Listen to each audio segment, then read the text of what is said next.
Roblox has recently put out an event dedicated to their roots titled The Classic. This event had you go through 15 different games, each containing 10 ticks and 5 tokens. This event seems to take inspiration from Egg Hunt 2015, hiding multiple badges in fewer games. This event was met with a lot of negativity due to the hunt already disappointing players, Roblox just reusing games from the hunt, and the games that were chosen were not classic. I will be going through each and every game in the Classic and giving my thoughts on the event as a whole. Let's begin with the lobby. Now the lobby is actually pretty nice to look at. Firstly, the loading screen showing the bricks and connectors and everything being in the Classic aesthetic, even having the old chat selection.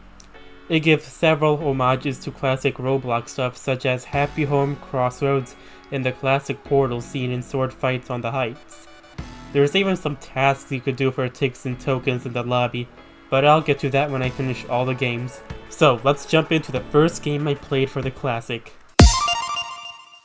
I'll be honest, I wanted to knock this one out first so I won't have to deal with it later. My first order of business was finding the ticks in the lobby, which were actually hidden in a clever way. I'll give props to the devs for that, cause some of these were hidden in plain sight or where you wouldn't think to look. However, my problems come with the token quests.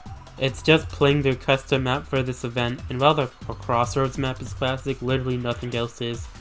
I especially find it annoying how you have to kill 1,000 toilets regularly, and then kill 1,000 with a specific unit unlocked from completing previous quests. This was clearly premium payout bait, and I'm glad I got it over with. The 1x1x1x1 boss was kinda cool, but overall this quest was tedious and not fun. 4 out of 10. Also, I hopped into lobbies with randoms and some of them had very OP units. I'm not sure whether to be impressed or concerned. The ticks hunt was fine, and I like how somewhere in the lobby where the token event takes place. From here on out, I will not provide a lot of commentary on the ticks since you literally just find them. For the tokens, there's a wave-based minigame where you have to defeat a bunch of slimes and zombies, and use bricks dropped from creatures or brick blooms to buy items to fend them off. You get a token every 2 ways, though it was honestly kind of slow and boring. At least I wasn't completely miserable, and they did really well in the classic aesthetic. 7 out of 10. Welcome to Roblox TikTok. For the ticks, you just gotta find them across different maps, which while creative, it is annoying having to cycle through all the maps. Then for the tokens, you must find 5 old Roblox accounts and record clips with them. That's pretty much it. The bit where you had to record with the red paint to access 1x1x1x1 was a cool touch, though still underwhelming. Also, some of the avatars shown in the instructions don't match the actual avatars. 5 out of 10. This game did not even try to hide the fact that it's just a soulless cash grab. It essentially just slapped the classic theme on normal gameplay. Anyways, you find ticks around their classic map, yada yada, and then you get tokens using points which you get by playing normally, racing, or being an Uber driver. I'd also like to point out that the point progression is so slow, and there's even a game pass to make it go 2 times faster. At least I could speed up the process by doing multiplayer races, but they knew what they were doing. I genuinely feel like they tried to make an event so abysmal. 1 out of 10. Remember this from the hunt with its boring quest of making you wait?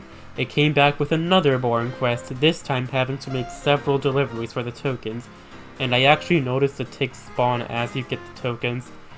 This one has absolutely no redeeming qualities as it really just makes you roam around the map for almost an hour. 0 out of 10. Also, what did the customers need these specific combinations of items for? Arsenal once again did not disappoint. It was a really cool classic themed campaign, similar to what they did in the hunt.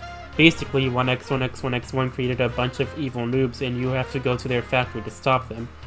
You get ticks by finding them throughout the campaign, and might I add, they are hidden well. And you get tokens depending on how you play it, whether only using the pistol, being it under 15 minutes, or going solo. I was not dreading replaying this one, and one of my favorite bits is the flood escape segment as it felt like a tribute to that game. One criticism I have though is that I feel Arsenal's movement isn't really built for obbies, but it's still possible, it just feels a little weird. 9 out of 10. You just served 150 customers with 5 tokens. Wait, my bad, 150 classic customers. Regular customers won't count towards the tokens, which fucking sucks, and makes us feel longer than it needs to be. So if you have bad luck, well, sucks I guess. Also, ticks are around the map as usual, hidden in classic themed builds. 2 out of 10. Also, why do these people eat burgers with forks and knives? First, you enter the custom game mode made for the event. Then, you find the ticks by looking around the map and shooting them. They will unlock classic weapons which you use to obtain the tokens, and you have to get a certain amount of kills with each weapon to get the token. This wasn't anything too special, but I appreciate the effort that went into this, and I like how they made it a new game mode to separate people playing the game normally and people playing for the event. Generic quest, but it's got charm. 7 out of 10. This is definitely my favorite game of the whole event. Tower Defense Simulator gives 5 missions, which I believe are renditions of older TDS maps, correct me if I'm wrong, for the premium tokens, and you have to beat 12 waves of each classic themed mission. 1x1x1x1 is the evil mastermind as usual, and this one actually took me a bit since I died a few times, but I eventually got the hang of it. I honestly had a lot of fun with this one, so props to the devs. I do wish they didn't just reuse bosses and enemies throughout the missions, but other than that, 10 out of 10. Also, I love the lore drop that 1x1 and Core Block's Deathwalker were college roommates. In Bed Wars, 10 ticks are hidden well in the lobby, and then you enter the new Penguin Survival game mode made for the event. You have to protect your bed and survive 10 waves of penguins to get all 5 tokens. Simple, right? Wrong. For some reason, these penguins have the skill of the sweatiest high-pixel Bed Wars players. Once your bed is destroyed, they become even more overpowered than they already were. This one introduced a really big difficulty spike, and while I always appreciate a challenge, this definitely could have done with a nerf. But hey, maybe I'm just bad at the game. Also, I never completed this one. I had 2 tokens remaining. 6 out of 10. Go talk to Newbert, and he will ask you to raise a fucking teapot. To get all 5 tokens, you have to age it up 5 times, which is honestly just super grindy and boring. I wish some of these games had actual creative quests rather than just make a number go up. Also, the ticks are hidden all over the map, some outside, some inside buildings. I gotta say, this game needs a faster way to get around the big map. Correct me if I am wrong, but it seems the only way to get a vehicle is to pay Robux for it. Also worth noting that this is one of the games that didn't even try to fit the classic theme. 2 out of 10. I'm going to be brutally honest. This one sucks major ass. First, the game did not even try to separate people playing the game and people playing for the event. Second, they hid the ticks across different maps, and when you're trying to get them in a PvP game filled with tryhard players, yeah, it is not a pleasant experience. The map and mode votes do not make the situation any better. Lastly, to get the tokens, you have to do these quests to get XP and fill up the bar until you get all 5. This is a slow process as most of the quests give little XP and yet still take some time to complete, unless you're a pro. Also, some of the quests are straight up just grindy and boring. The only redeeming factor in all this is the 1x1x1x1 boss fight, which was kinda cool, but having to fight it a few times for some quests is annoying when it's only a voting option every 5 rounds, so fuck you, Blade Ball, 0 out of 10. I'll admit, I was not expecting much considering how it did in the hunt, but then they straight up blessed us with an actual decent objective. You have to collect the 10 ticks scattered throughout the lobby and dressing room. A portal in the lobby will open after that, and once you enter it, you get teleported to a different game. The first thing you'll notice is you no longer have that shitty, uncanny character from the actual game. The second thing you'll notice is a really nice aesthetic. The quest for the tokens begins here, and it's just a simple lobby where you collect the tokens throughout. It's not grand, but it doesn't have to be. I really like the vibes and everything. 8 out of 10. Find Tig's eggs across 5 different worlds, and find enough eggs to summon a meteorite which you can destroy for a token egg. You then take them back to your plot to incubate them. I'll be honest, I cheated here and bought the Egg Radar Game Pass, so take my rating with a grain of salt. I just didn't want to spend hours on a game again. Anyways, this quest was boring, 5 out of 10. This was the last game I played for the event, and honestly, it wasn't bad. You build your car, then drive on a really long road, and along the way you'll find pit stops for gas, food, and other stuff needed for survival. These pit stops are references to older Roblox games. Every 2,000 meters, someone who types like a noob is mad at you for some reason, and you will come across a landmark, also referencing a classic Roblox game, such as Glass Houses, Haunted Mansion, and Roblox HQ. On each of those landmarks, you will find ticks and complete a task to obtain a token, whether that be killing pirates and zombies or driving through the sword fight on the Heights map carefully. At the end, you come face to face with 1x1x1x1, the guy who typed like a noob before. And this is honestly my favorite out of all the 1x1 fights. He shoots fire, summons the zombies, and uses kill bots. You can't hit him when he's invincible, and you have to wait until he teleports onto the building to damage him. Once you beat him, the dusty road is saved. I honestly loved this one. It was so charming, and the quests at the landmarks were fun to do. I'd personally just make it shorter, like having a landmark be every 1500 or 1000 meters, 8 out of 10. Now, we're not done yet. I mentioned at the beginning that there is lobby stuff to do. The lobby gives you a bunch of classic themed quests to do, such as guessing old avatar names, kart riding, obbies, and much more. Some of these quests are actually really creative, like how you have to type rainbow to unlock the staircase, or type magic mirror to unlock a secret vending machine to obtain the blockade. There's also treasure hunting, opening classic portals, capture the flag, and kart racing. These quests also earn you ticks and tokens. There's so much to do in this one lobby, I would not be opposed if it was just this for the entire event.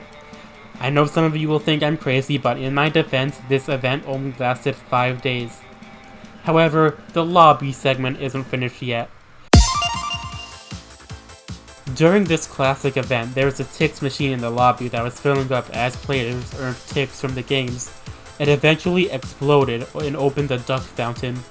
After you enter the code, which you find from 4 colored numbers around the lobby, you enter a secret room with a glitchy sword, trying to pull out summons, you guessed it, 1x1x1x1.